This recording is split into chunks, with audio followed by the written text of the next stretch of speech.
যুদ্ধবিরতির ঘোষণা থাকলেও শান্তি কোথায়? কয়েক ঘণ্টা না যেতেই আবার আগুনে পুড়ছে মধ্যপ্রাচ্য। মধ্যপ্রাচ্যের পরিস্থিতি আবারও উত্তপ্ত হয়ে উঠেছে। যুদ্ধবিরতির আশার মাঝেই ইসরায়েল লেবাননে ব্যাপক বিমান হামলা চালিয়েছে, যা নতুন করে উদ্বেগ সৃষ্টি করেছে আন্তর্জাতিক মহলে।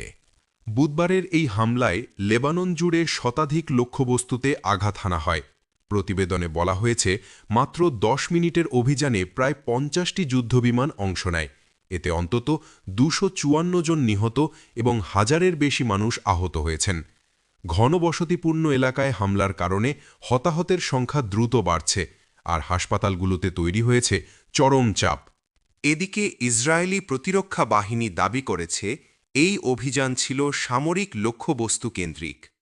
তবে বাস্তব চিত্র বলছে ভিন্ন কথা। উদ্ধার কার্যক্রম ব্যাহত হচ্ছে এবং সাধারণ মানুষের দুর্ভোগ বাড়ছে। অন্যদিকে যুক্তরাষ্ট্র বলছে এই হামলা চলমান যুদ্ধবিরতির আওতার বাইরে, কিন্তু এই বক্তব্যকে সরাসরি চ্যালেঞ্জ করেছে ইরান।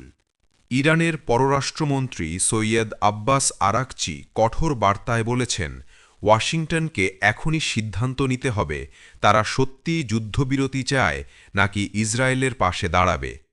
তার মতে এই দুই অবস্থান একসাথে সম্ভব নয়। পরিস্থিতি আরও জটিল হয়ে উঠেছে এই ইঙ্গিতে যে হামলা অব্যাহত থাকলে ইরান যুক্তরাষ্ট্রের সঙ্গে সাম্প্রতিক কূটনৈতিক প্রচেষ্টা থেকেও সরে আসতে পারে।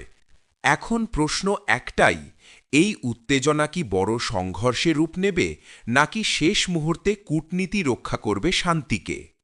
মধ্যপ্রাচ্যে এই সংকট কোন দিকে মোড় নেয় সেদিকেই তাকিয়ে পুরো বিশ্ব।